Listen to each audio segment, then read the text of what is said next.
여러분 안녕하십니까? 안전지대 119의 안전지킴이 아나운서 황진아입니다. 모든 재난사고들은 우리가 방심하거나 부주의하는 그 순간 곧바로 우리에게 들이닥치는데요.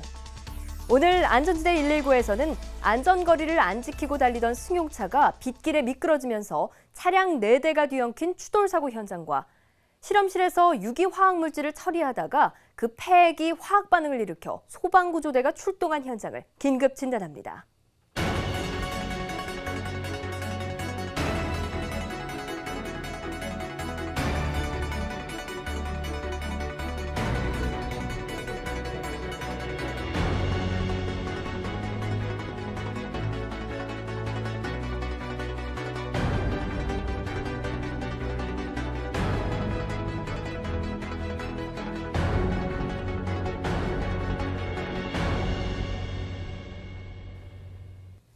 안전지대 119처럼 국민의 안전이 최우선인 전문가 모셨습니다. 서울시립대 도시방재안전연구소 부소장 이영주 교수입니다. 교수님 어서 오십시오. 네, 안녕하세요. 안녕하세요.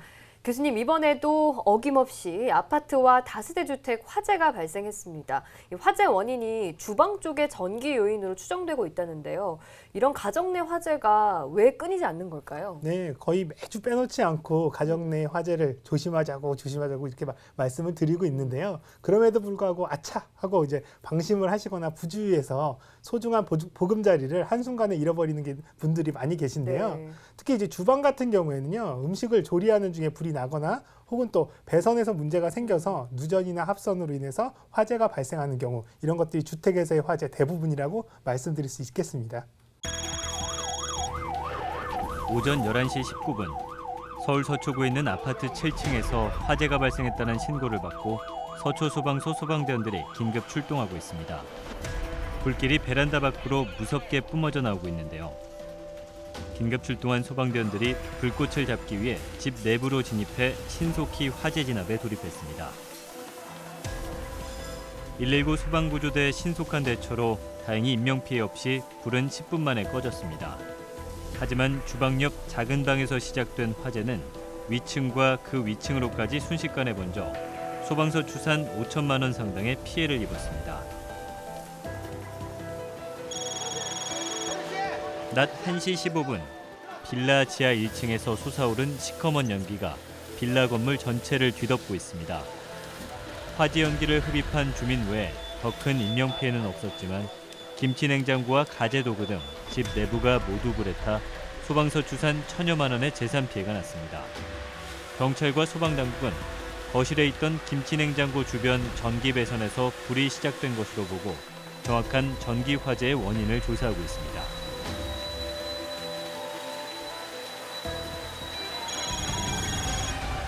오후 1시 48분, 이번에는 서울 중랑구 건물 2층에 있는 학원에서 불이 났습니다. 2층 강의실 쪽에서 검은 화재 연기가 다량으로 뿜어져 나오고 있는데요. 천만다행으로 학원 내 학생들은 별탈이 없는 걸로 파악됐습니다. 이 불로 같은 건물 3층에 원룸 거주자 2명이 연기를 들이마셔 인근 병원으로 옮겨졌고 주민 10여 명도 놀라 대피하는 등 큰 소동이 벌어졌습니다. 또 건물 일부가 소실되는 등 소방서 추산 1,000만 원의 재산 피해가 발생했는데요. 하마터면 대형 인명사고로 이어질 수도 있는 학원 화재인지라 경찰과 소방당국은 정확한 화재 원인을 밝히기 위해 면밀한 조사를 하고 있습니다. 오후 1시 47분, 이번에는 많은 시민들의 발인 지하철의 에스컬레이터에서 화재가 발생했습니다. 서울 지하철 4호선 서울역 승강장 내부 에스컬레이터에서 화재 연기가 나 승객 100여 명이 위층 대합실과 역사 바깥으로 급히 대피하는 큰 소동이 발생했습니다.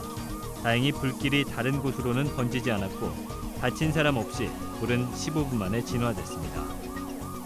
서울 메트로에 따르면 화재는 에스컬레이터를 작동시키는 모터가 과열돼 에스컬레이터 하부에 있는 철제 회전 계단 작동부의 기름대 부분에서 연기가 나자마자 열차 승객들의 안전을 위해 모든 열차가 불이 난 서울역에는 정차하지 않고 통과하는 무정차 운행을 실시했으며 화재 연기를 다 빼내고 난 1시간 후부터 정상적으로 운행을 재개할 수 있었습니다. 많은 사람들이 이용하는 이른바 다중이용 시설인 지하철역에서 다시는 이런 화재가 일어나지 않도록 점검에 점검을 철저히 해야겠습니다. 이 아파트 7층에서 난 불이 위층과 그 위층으로까지 번져서 불이 난 집은 물론 이웃집에까지 큰 피해를 입혔는데요. 교수님, 이 가정 내 화재는 단순히 재산 피해를 넘어서 한순간에 집안 구성원 전체의 운명까지 확 바꿔버린다고 해도 과언이 아닌 것 같습니다. 이런 가정 화재 예방하기 위해서 무엇을 특히 조심해야 할까요? 네, 집안에서의 화재는 주로 주방에서 많이 발생한다고 말씀을 드렸는데요. 불을 사용하는 공간이 주방인 만큼 화재 위험도도 가장 높은 곳일 수밖에 없는데요. 그래서 가스는 사용 전에 꼭 환기를 시켜라, 또 사용 후에는 반드시 가스 밸브를 잠가라 하는 이런 이제 여러 가지 기본 수칙만 잘 지키셔도요, 주방에서의 가스 화재는 충분히 예방하실 수 있는데요. 네. 또 늘 편리하게 사용할 수 있어서 만만하게 보일 수도 있지만 가스는 매우 위험한 그런 연료다라는 사실을 절대로 잊어서는 안 되겠습니다. 네, 교수님이 언젠가 말씀하셨던 그 우리가 조심해서 다루지 않는 순간 불은 무섭게 화를 낸다. 이 말이 갑자기 생각이 나는데요. 네, 맞습니다. 가정 화재의 주요 공간이 주방인데요. 또 가스 이외에도요, 주방 화재의 어떤 또 다른 또 주범이 있는데요. 이게 가스레인지 후드에 묻어있는 묵은 기름때, 이런 것들이 또 화재를 키우는 위험한 요소인데요. 네. 따라서 가스레인지 주변을 항상 청결하게 청소를 해주시는 게 굉장히 중요한데요.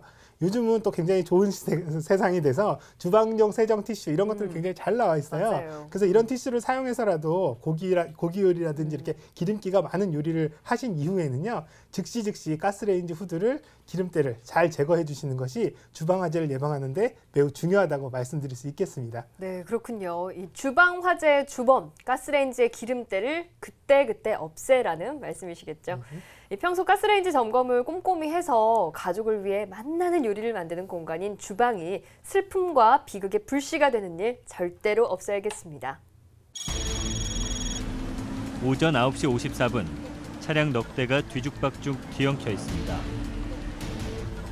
그중 한 대는 찬머리가 아예 다른 승용차 위로 올라타 있는 상황인데요.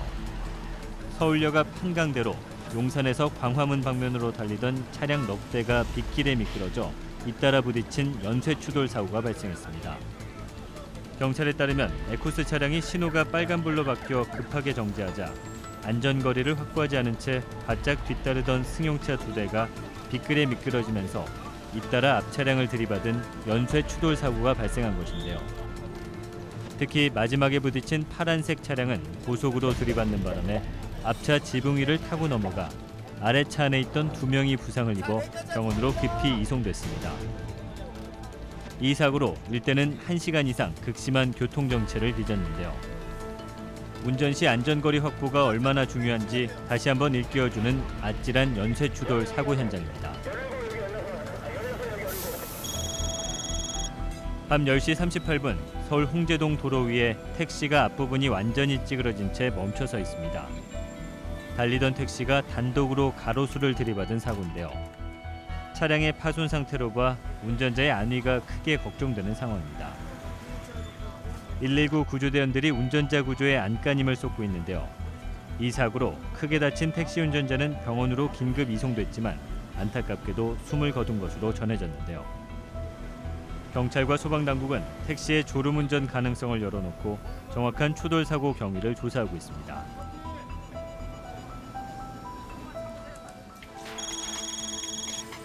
밤 12시 13분 서울 원효대교 남단에서 마을버스가 소음방지 구조물과 택시를 잇따라 추돌하는 사고가 발생했습니다. 들이받은 마을버스와 들이받쳐 부서진 소음방지 구조물 잔재들이 아찔했던 사고 순간을 짐작케 하는데요. 이 사고로 택시와 마을버스 운전자가 부상을 입고 병원으로 이송돼 치료를 받았습니다. 경찰은 마을버스가 운전 부주의로 중앙선을 침범해 소음 방지막과 택시를 잇따라 들이받은 것으로 보고 정확한 사고 원인을 조사 중입니다. 교수님, 안전거리를 확보하지 않은 채 달린 차량 때문에 빗길에 4중 추돌 사고가 나고 또 고속으로 달려오던 차는 앞차를 2대나 타고 넘어와 추돌했는데요. 사고가 나고 보니까 앞차와의 안전거리 확보가 얼마나 중요한 건지 정말 실감하게 됩니다. 네, 그렇습니다. 운전 중에 안전거리 유지는 정말 중요한데요. 사고 발생을 줄이기 위해서 차량 간의 적절한 거리를 유지해야 된다 하는 것들은 익히 알고 계실 텐데요. 네. 과연 적절한 안전거리가 어느 정도인지 또 차량 속도라든지 기상 상태에 따라서 어떻게 달라져야 되는지 이런 부분들까지 세심하게 아는 운전자는 굉장히 적습니다. 네, 맞아요. 저만 해도 안전거리를 유지하라고 하면 대략 막 한 100m 정도? 뭐 이 정도라는 생각이 드는데요.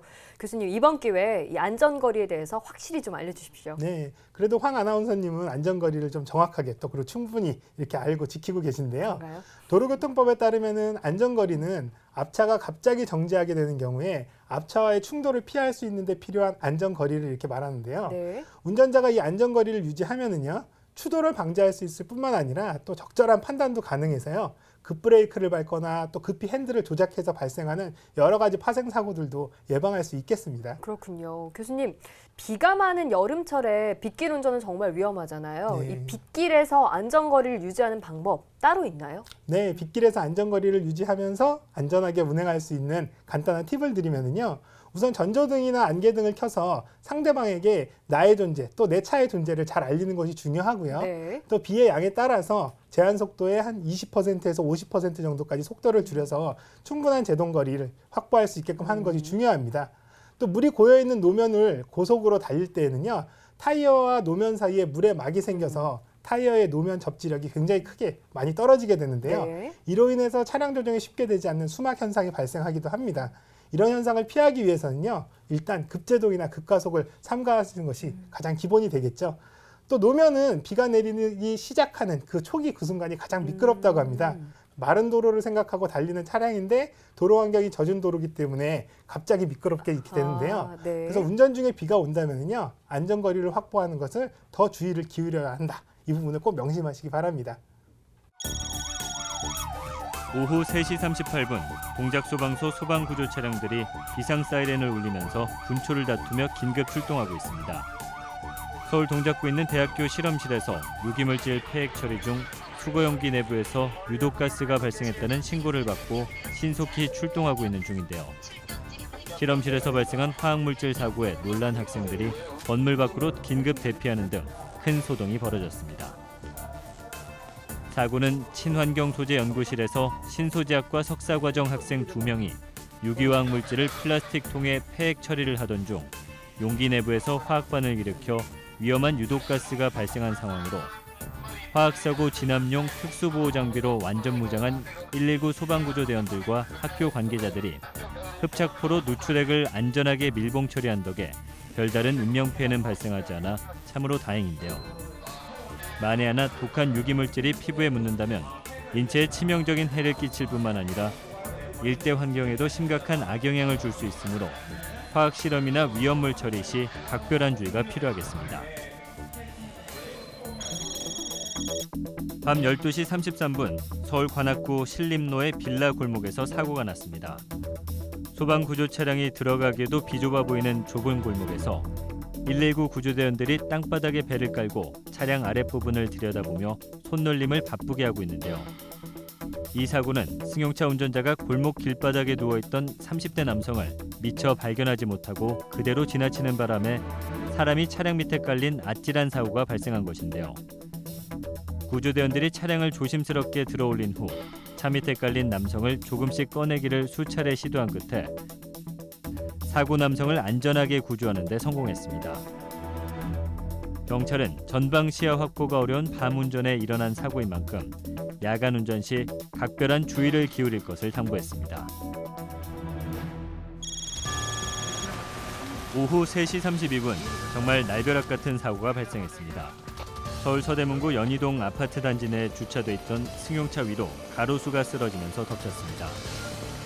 그 시각 차 안에는 사람이 없어 다행히 인명피해는 피했지만 차량 트렁크와 유리가 파손되는 피해를 입었습니다. 뿌리채 뽑힌 가로수의 엄청난 크기에 근처에 사람이라도 있었더라면 크게 다칠 뻔했던 정말 아찔한 가로수 쓰러짐 사고 현장입니다. 장마나 집중호우로 집안이 물러져 가로수가 뿌리채 뽑히기도 하는 여름철. 세심한 주의로 의외의 돌발 사고에도 철저히 대비해야겠습니다. 이 좁은 빌라 골목에 쓰러져 있던 30대 남성을 보지 못하고 차량이 지나가다가 남성이 차 밑에 깔리는 사고 등 오늘도 분초를 다투는 다양한 구조 현장 봤는데요. 그중에서도 교수님, 오늘 본 화학물질 안전사고 좀 낯선 장면이에요. 네, 그렇습니다. 많은 분들이 다른 사고들에 비해서 다소 생소하게 느낄 수 있는 게 이제 유해 화학 물질이 유출되는 이런 사고들인데요. 네. 1984년에 인도 보팔에서는요, 그 농약의 원료인 MIC라는 이 물질이 누출돼서요, 네. 2,800여 명이 사망하는 엄청난 사건도 있었거든요. 또 국내에서는요, 원진 레이온 사건으로 유명한 그 원진 레이온이라는 그 업체에서요, 실제로 CS2 중독이 발생을 해서요, 97명이나 사망한 이런 사건들도 있었습니다. 네. 이러한 사고들의 공통적인 원인으로 꼽히는 것이 바로 유해한 정보, 또 위험성 정보가 제대로 제공되지 않은 상태에서 화학물질을 취급했다는 거고요.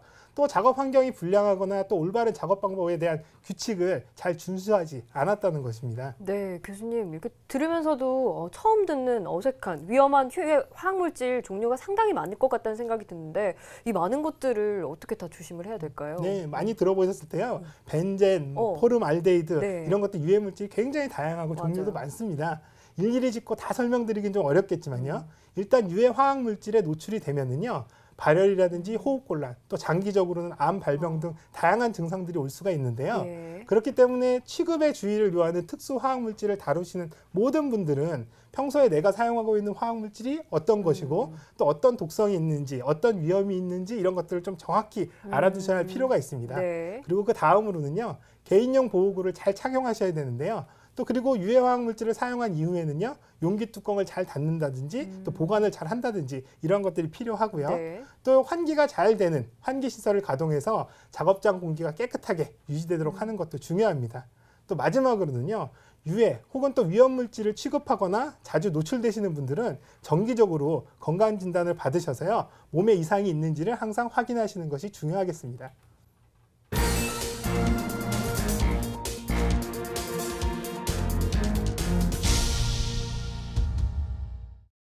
네, 이제 바다와 강, 계곡이 우리들을 부르는 본격적인 휴가철이 다가왔는데요. 이 여름철 휴가지로 빼놓을 수 없는 곳이 시원한 물이지만 이 물가는 시원하면서도 위험한 두 얼굴의 바캉스 장소라 조심해야 할 것도 많다면서요, 교수님? 네, 그렇습니다. 강, 계곡, 바다 이런 것은 시원함을 주겠다면서 우리들한테 이렇게 오라고 막 손짓을 보내고 있는데요. 예. 또 한편으로는 무턱대고 뛰어들어서는 안 되는 불안전 지대이기도 합니다. 푸르름과 시원함 속에 도사리고 있는 여러 가지 위험 요소들을 미리미리 체크해서 안전한 휴가를 즐기셔야겠습니다. 네, 교수님 말씀 듣고 보니까요. 살짝 오싹해지면서 갑자기 물가가 무섭다 이런 생각도 드는데요. 얼마 전 저수지에서 발견된 식인 물고기 피라냐나 제주 바다에서 발견된 맹독문어 피해 사례가 있었습니다. 특히 맹독문어 얘기는 우리나라에서는 처음 듣는데요. 이 열대나 아열대 지역의 이런 생물들 우리나라 바다에서 발견되는 이유가 대체 뭘까요? 네, 알록달록한 빛깔 이런 것들 때문에 파란고리 문어는 원래 이제 호주나 필리핀 같은 아열대 지역에서 살던 녀석인데요. 네. 또 수온이 점차 오르면서 우리나라 바다에 아예 정착하게 되면서 서식지를 넓혀가고 있는 셈인데요. 하지만 이렇게 예쁘다고 함부로 만졌다가는 큰일 나는데요.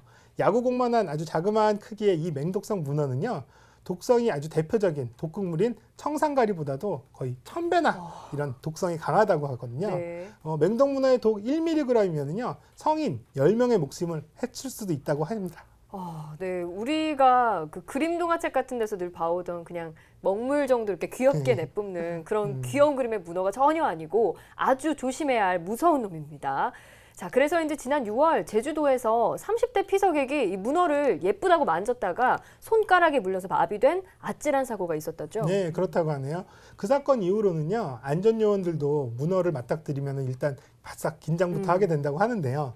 이 맹독문어는 주로 물 바깥쪽, 돌틈 이런 곳에 있기 때문에요. 피서객들이 그쪽으로 가지 않도록 안전요원들이 지도를 하고 있다고 합니다. 네, 바다에서 물놀이 할 때 돌뿌리 근처에는 웬만해서는 가지 않는 게 좋겠습니다.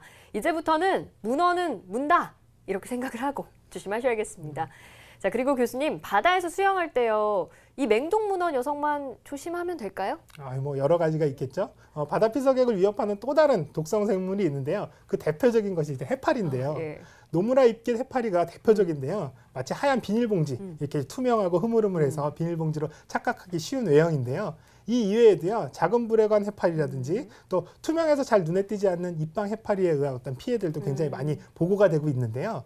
지난해만 해도요, 1,000명이 넘는 사람들이 해파리에 쏘였고요. 네. 또 심지어는 3년 전에는 인천에서 어린이가 해파리에 쏘여서 목숨을 잃는 이런 안타까운 사고까지 있기도 했습니다. 네, 마치 비닐봉지처럼 이렇게 춤추듯이 흐물흐물 떠다녀서 판타지 영화 속의 한 장면처럼 좀 우아하게만 볼 해파리가 전혀 아닌 상당한 위험한 그런 생물이라는 걸 알 수 있겠네요.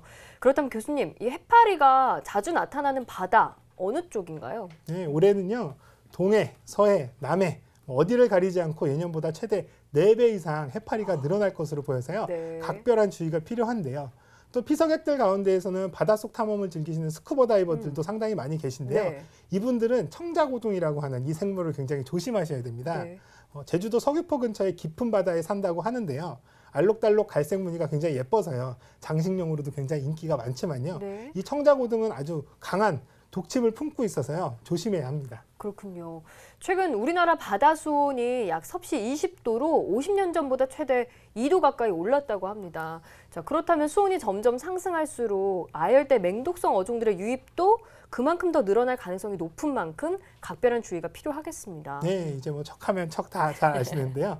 앞서 보신 해양에서 유입되는 열대 어종들은요, 수온 변화에 따른 자연적인 현상일 수도 있겠지만 또 육상에서는 또 다른 상황이 좀 연출이 되는데요. 네. 최근 강원도 저수지에서 열대성 육식 어종 피라냐가 발견이 돼서 네. 한바탕 소동을 겪었었는데요. 이처럼 누군가가 애완용으로 국내에 들여와서 키우다가 아무렇게나 풀어둔 열대종들이요, 한반도 기후에 적응을 하면서 무서운 최상위 포식자로 돌변해서 생태계를 교란시키는 등의 많은 문제를 일으키고 있습니다. 네, 그 낙동강에서 서식하는 괴물쥐 뉴트리아가 골칫거리라는 보도 참 많이 접했는데요. 7월 초에는 식인 물고기 피라나 온 나라가 아주 진짜 크게 시끄러웠잖아요, 교수님. 예, 그렇습니다. 관상용으로 키우던 피라나나 레드파쿠 이런 것들을 키우다가 이제 실증이 난다든가 또 키우기가 너무 어렵다 그래서 아무 저수지에나 버린 것이 아닌가 이렇게 이제 추측들을 하고 있는데요. 네. 이렇게 버려진 식인 물고기 피라냐 같은 경우에 어디로 얼만큼 많이 흘러가서 이런 것들이 이게 어떤 괴물로 자라날지 그 가능성도 상당히 배제할 수가 없거든요. 네. 그렇기 때문에 저수지 또 보 같은 데로 담수어 낚시를 가시는 분들이나 또 물가로 휴가를 잡으신 분들은 각별히 조심을 하셨으면 좋겠습니다. 네. 근데 저는 오늘 교수님 여러 말씀을 듣다 보니까 옛날에 본 영화가 갑자기 생각이 나는데요. 여자 어린이가 새끼 악어를 어항에 키우려고 집에 사왔는데 아빠가 화가 나서 그 새끼 악어를 하수구에 버렸는데요. 이 새끼 악어가 막 대도시의 하수구로 흘러들어오는 온갖 음식물을 막 먹어치우면서 어마어마한 식인 악어를 몸집을 키워서 하수구를 뛰쳐나와서 사람들을 공격한다는 그 공포 영화가 불현듯 생각이 났습니다. 네, 저도 옛날에 본 적이 있는 영화인데요. 네. 악어가 나오는 그 엘리게이터라는 영화 같은데요. 네, 맞습니다. 또 유전자 실험 폐기물까지 하수구로 막 유입이 돼서요. 그것을 접한 또 이제 이 악어가 괴물 악어로 돌연변이가 돼서 인간을 공격한다라고 하는 것들이 이제 주된 줄거리인데요. 네. 그만큼 우리가 자연이라든지 환경을 함부로 대하면 우리 인간의 안전에도 위험해진다는 아주 강력한 경고를 주는 영화였던 것으로 생각이 됩니다. 네, 정말 그런 것 같습니다. 우리의 안전은 우리 스스로부터 소중히 가꾸고 지켜나가야 한다는 거 절대 잊어서는 안 되겠습니다. 자, 이번 순서는 교통사고 없는 대한민국이 되길 바라는 의미에서 꼭 필요한 사고 복귀 시간입니다. 위기의 순간에서 안전지혜를 다시 찾아보는 블랙박스 속으로 지금 들어갑니다.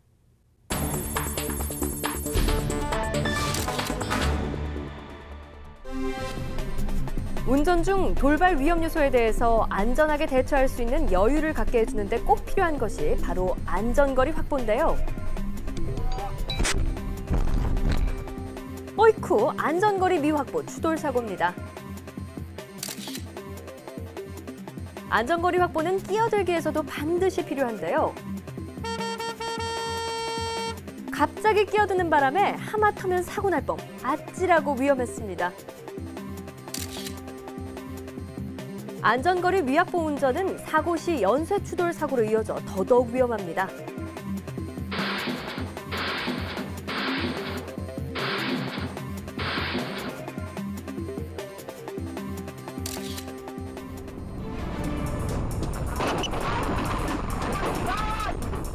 시야 확보가 현저히 떨어지는 안개 낀 날에 안전거리 미확보와 고속질주가 빚어낸 영종대교 106중 연쇄추돌 아비규환은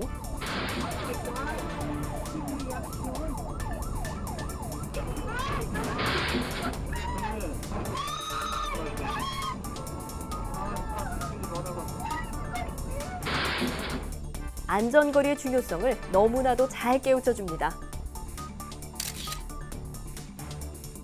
고속도로를 달릴 때 안전거리 확보는 더더욱 중요한데요.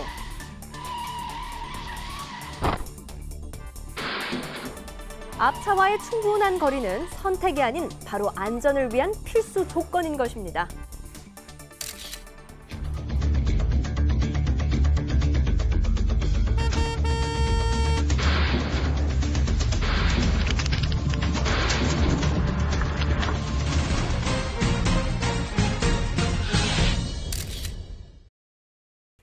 자, 오늘 블랙박스 속 사고 영상은 교수님이 오늘 내내 강조한 안전거리를 유지하지 못해서 생긴 교통사고들인데요. 솔직히 고백을 하자면 저 역시 바쁘다고 좀 고개하듯이 앞차에 이렇게 좀 바짝 붙어서 달린 적도 있기는 있었습니다. 근데 막상 영상을 보니까 이 앞차에 바짝 붙어가다가 막상 앞차에 무슨 돌발 상황이라도 생기면 안전거리 안 지키고 따라가던 뒷차는 사고를 피할 방법이 전혀 없다는 게 정말 무섭네요. 네, 맞습니다. 안전거리는 어떻게 보면은 앞차, 뒷차 간에 두 차 사이를 길게 놓여있는 에어백이라고 생각하시면 될 것 같은데요. 또 다르게 말해보면 안전거리가 길면 길수록 사고와의 거리도 그만큼 점점 멀어질 수 있다. 이렇게 이제 보시면 되겠는데요. 한마디로 안전거리는 생명의 거리다. 이렇게 생각하시면 되겠습니다. 네, 안전거리는 생명의 거리라는 말 꼭 명심하겠습니다. 사고를 복귀하고 재난에 대한 정보를 서로 나눠 대한민국 모든 곳을 안전지대로 만들어갈 안전지대 119. 여러분의 안전에 대한 소중한 지혜와 블랙박스 영상 제보를 기다립니다. 근데 교수님, 이제 곧 물 없이 불을 끄는 시대가 올지도 모른다면서요? 네, 최근에 굉장히 흥미로운 어떤 연구 개발 결과가 이제 알려졌는데요. 네. 숭실대학교 배명진 교수 연구팀이 소리로 불을 끄는 소리바람 소화기 발명에 성공했다고 하는데요. 소화기의 하얀 분말가루 대신에 소화기에 달린 스피커를 통해서 소리로 불을 제압하는 이런 기술을 개발을 했다고 합니다. 네, 무슨 SF 영화에서나 볼 수 있을 것 같은 신기한 얘기인데요. 이게 어떤 원리로 소리로 불을 끄는지 궁금한데요. 네, 저주파 소리가 불에 접촉이 되면은요, 불 기체의 분자를 흔들게 되고요. 그러면서 약간의 공명 현상이 일어나면서 불이 또 흔들리고 또 불의 막이 옅게 되거든요. 이러한 과정에서 온도도 낮아지고 또 산소의 접촉이 차단되면서 불이 꺼지는 이런 원리라고 합니다. 예, 설명을 듣고 나니까 오히려 더 신기하게 느껴지는데요. 이게 다 많은 분들이 안전에 대해서 연구하고 고민하다가 나온 아이디어가 아닌가 싶습니다. 오늘 하루도 혹시 나와 내 이웃의 안전이 흔들리진 않는지 둘러보는 의미 있는 하루가 되시길 바랍니다. 안전은 결코 선택이 아닌 우리들의 공동 운명입니다.